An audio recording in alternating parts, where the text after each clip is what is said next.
इस वीडियो में मैं आपसे बात करूंगा फाइनली आरएसएसबी बोर्ड द्वारा जमादार ग्रेड सेकंड भर्ती परीक्षा का रिजल्ट जारी हो चुका है। फिजिकल के लिए कितना गुना को शामिल किया गया है और उसकी कट ऑफ कितनी गई है उसके बारे में चर्चा करूंगा।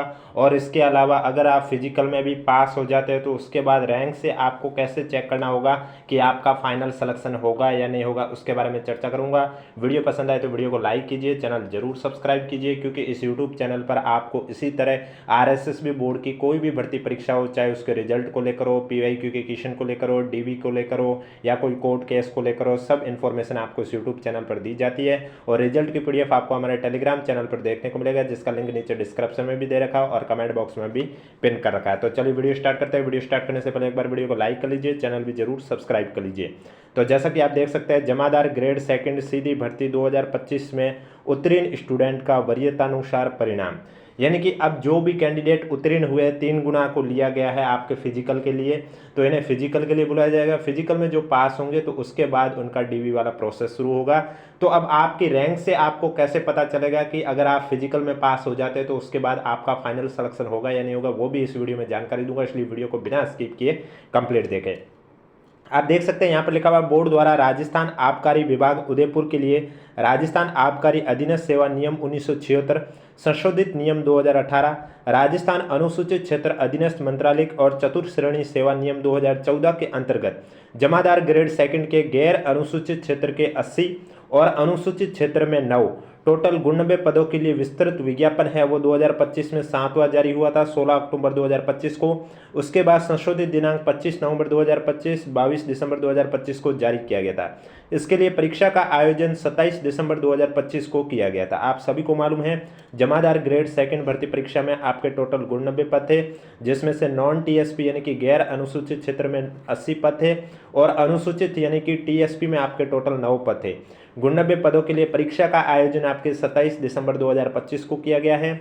आगे लिखा हुआ है, इसी क्रम में स्टूडेंट द्वारा आवेदन फॉर्म में दर्ज सूचनाओं और मुख्य परीक्षा में प्राप्तांकों के आधार पर उत्तीर्ण स्टूडेंट की वरीयता सूची तैयार की गई है।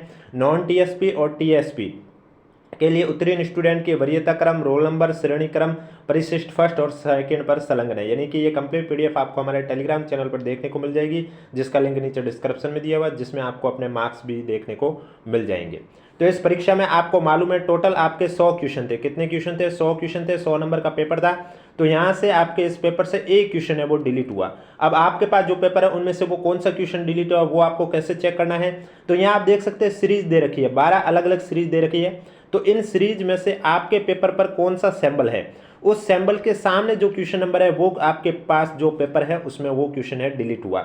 जैसे कि ये 2 नंबर पर आप देख सकते हैं साइड 2 में सर्कल का चिन्ह है, तो इस सीरीज में जिसके भी सर्कल का है उसके पेपर में 29 नंबर वाला जो क्वेश्चन है वो डिलीट हुआ है।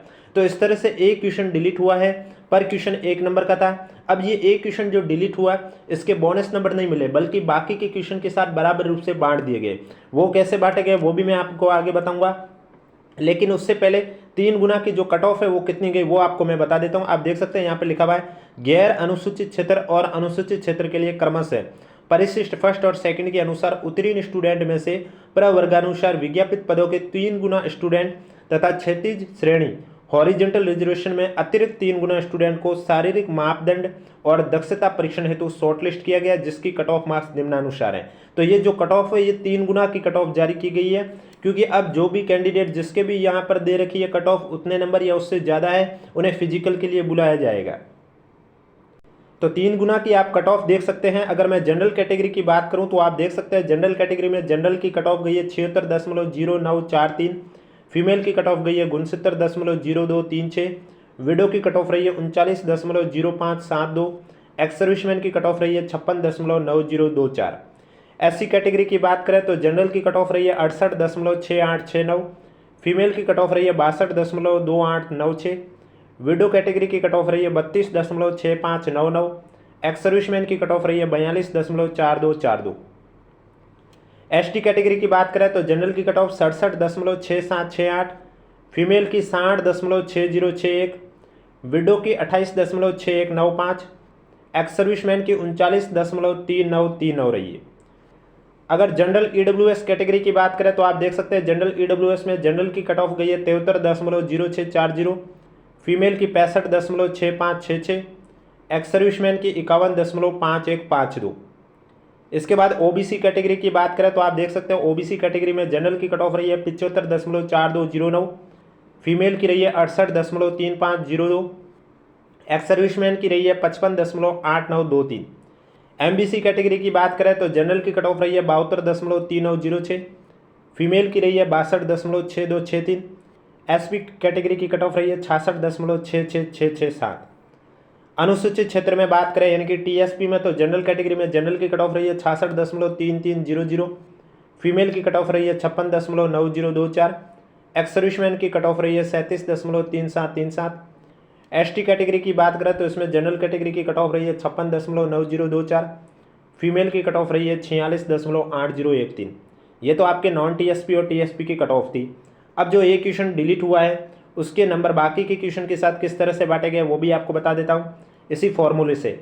यानी कि इस फॉर्मूले से आपके जो मार्क्स है वो निकाले गए हैं। R Q into K F minus W Q into K F upon 3 minus maximum marks into not attempt question upon total number of question into through. R Q यानी कि आपके 100 में से कितने क्वेश्चन सही थे। के एफ की फैक्टर होता है जिसका अलग से फॉर्मूला होता है। डब्ल्यू क्यू यानी कि कितने क्वेश्चन रॉन्ग थे, के एफ की फैक्टर। और उसके बाद अगर आपने किसी भी क्वेश्चन में गोला नहीं भरा तो उस कंडीशन पर आपके यहाँ से नंबर कटते हैं। अगर आपको लगता है आपने 100 के 100 क्वेश्चन में गोले भरे तो ये पार्ट सॉल्व नहीं करोगे तो भी आपका काम चल जाएगा। अब देखो बाकी के क्वेश्चन के साथ नंबर किस तरह से बांटेंगे वो इस फॉर्मूले से आपको पता चलेगा। की फैक्टर का formula maximum marks upon total number of question into total number of question upon number of valid question. Maximum marks paper 100 number का था, आप लिखोगे 100। टोटल नंबर ऑफ क्वेश्चन में आप लिखोगे 100। इसके बाद टोटल नंबर ऑफ क्वेश्चन में 100।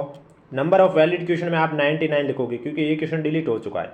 अब इसको जो सॉल्व करोगे जो वैल्यू आएगी वही एक क्वेश्चन की आपकी एक क्वेश्चन है वो इतने नंबर का हो गया, यानी कि 1 दशमलव जो भी है 0.9 जो भी। तो इस तरह से आपको आशा करता हूँ आप समझ गए होंगे कि किस तरह से जो आपके नंबर हैं वो पहले एक क्वेश्चन 1 नंबर का था, अब जो एक क्वेश्चन डिलीट हो गया उसके नंबर बाकी के क्वेश्चन के साथ बराबर रूप से बांट दिए गए। तो आप समझ गए होंगे कि किस तरह से आपके क्वेश्चन बांटे गए। अब इस परीक्षा में 99 कैंडिडेट ऐसे हैं जिन्होंने 10% से अधिक प्रश्नों में किसी भी गोले को स्टूडेंट द्वारा गहरा नहीं करने के कारण अयोग्य घोषित किया गया। यानी कि पेपर में 100 क्वेश्चन थे, इसका 10% होता है 10 क्वेश्चन। यानी कि ये 99 कैंडिडेट ऐसे थे जिन्होंने ओएमआर शीट में 10 से ज़्यादा ऐसे क्वेश्चन है जिसमें गोले नहीं भरे, उस वजह से इनका रिजल्ट है वो अयोग्य कर दिया गया। आगे लिखा हुआ किसी भी स्टूडेंट द्वारा आवेदन में गलत सूचना प्रस्तुत करने, परीक्षा में अनुचित साधनों का प्रयोग करने की जानकारी मिलने पर किसी भी समय उक्तानुसार जारी वरीयतानुसार परिणाम से बाहर किया जा सकेगा। यानी कि जब भी लग गया कि आपने आवेदन में सूचना गलत दी है या आपने परीक्षा में अनुचित साधनों का प्रयोग किया है तो आपको कभी भी परिणाम से बाहर किया जा सकता है। कोई असंगत विसंगति सामने आने पर उक्तानुसार जारी परिणाम में संशोधन संबंधी अधिकार बोर्ड के पास सुरक्षित है। यानी कि बोर्ड को बाद में पता चले कोई असंगति हो गया या कुछ त्रुटि हो गई है तो वो इस रिजल्ट में संशोधन भी कर सकता है, इसका भी अधिकार बोर्ड के पास सुरक्षित है। अब आपको कैसे चेक करना है, देखो ये तो कट ऑफ है, ये 3 गुना की कट ऑफ है और ये कट ऑफ किसके लिए जारी की गई है, शारीरिक मापदंड और दक्षता परीक्षण के लिए। लेकिन इस रैंक से आपकी रैंक तो जारी हो गई है और अगर आप फिजिकल में पास हो जाते हैं तो आपकी रैंक से आपको कैसे चेक करना है कि आपका फाइनल सिलेक्शन होगा या नहीं होगा। उसके लिए आपको पता होना चाहिए हर कैटेगरी में कितने पद है। यानी कि टोटल ये जमादार ग्रेड भर्ती परीक्षा में 89 पद है। अब मैं एक एग्जाम्पल के थ्रू समझा रहा हूँ। जैसे कि मैंने मान लिया एक कैंडिडेट है वो ओबीसी कैटेगरी का है और उसकी रैंक आई है 62 ओवरऑल। अब इसका फाइनल सिलेक्शन होगा या नहीं होगा डिपेंड करता है 2 चीज़ों पर। एक तो कि इसके जितने पद है उस कैटेगरी के अंदर रैंक है, अगर नहीं है बाहर है तो इससे पहले में जो कैंडिडेट है अगर कोई फिजिकल में बाहर हो जाता है उस कंडीशन पर इसका नंबर आता है। ये 2 कंडीशन बनती है आपके फाइनल सिलेक्शन के लिए, क्योंकि पहले फिजिकल होगा उसके बाद उसका रिजल्ट आएगा, उसके बाद डॉक्यूमेंट वेरिफिकेशन होगा और फिर आएगा आपका फाइनल रिजल्ट। तो फिजिकल में अगर आप पास हो जाते हैं तो आपको कैसे चेक करना है, देखो माना कि मैंने मान लिया जैसे कि 89 में से जनरल में मैंने मान लिया 40 पद है, सपोज दैट, एक एग्जाम्पल के थ्रू आपको समझा रहा हूँ।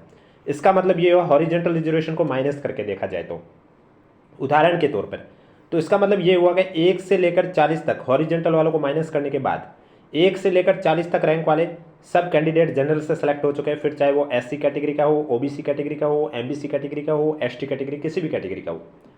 अब जैसे कि ये कैंडिडेट मैंने कहा ओबीसी कैटेगरी का है, इसकी रैंक है 62, तो ये क्या करेगा 40 के बाद से काउंट करेगा ओबीसी कैटेगरी के कैंडिडेट कितने हैं, इसकी रैंक है वहाँ तक। 40 से पहले अगर कोई ओबीसी का उसे ये काउंट नहीं करेगा क्योंकि वो जनरल से सेलेक्ट हो चुका है। अब जब ये चेक करता है तो इसे पता चलता है कि 16 कैंडिडेट है, और फिर ये चेक करेगा कि ओबीसी में पद कितने हैं। माना कि ओबीसी में 18 पद है, सपोज दैट हॉरिजेंटल रिजर्वेशन को माइनस करने के बाद, और इसके है 16वीं रैंक कैटेगरी में, इसका मतलब इसका भी सिलेक्शन हो जाएगा अगर ये फिजिकल में पास हो जाता है तो कुछ इस तरह से आपको भी चेक करना है कि आपका फाइनल सिलेक्शन होगा या नहीं होगा। दो कंडीशन, पहली कंडीशन आप फिजिकल में पास होने चाहिए, और उसके बाद आपकी जो रैंक है वो पद है, उतने पदों के अंदर अगर रैंक है तब आपका फाइनल सिलेक्शन हो जाएगा। अगर थोड़े बाहर है तो फिर डिपेंड करता है कि आपसे पहले वाला कोई अगर फिजिकल में बाहर हो जाता है तो फिर आपका नंबर वहाँ लगता है। तो इस तरह से आप चेक कर सकते हैं कि आपका फाइनल सिलेक्शन होगा या नहीं होगा फिजिकल के बाद, डॉक्यूमेंट वेरिफिकेशन के बाद। और दस्तावेज में भी कोई कमी पाई नहीं जानी चाहिए।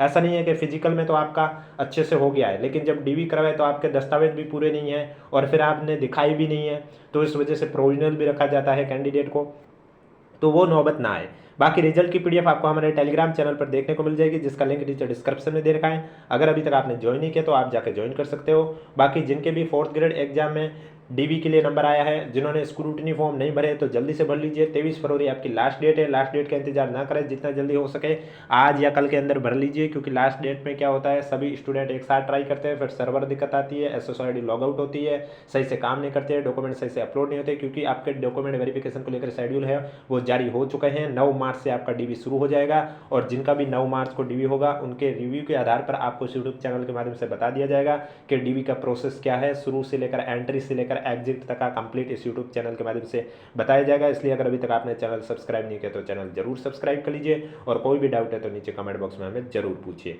इसके अलावा RSSB बोर्ड की कोई भी भर्ती परीक्षा से जुड़ी कोई भी अपडेट आएगी तो आपको यूट्यूब चैनल के माध्यम से बता दिया जाएगा।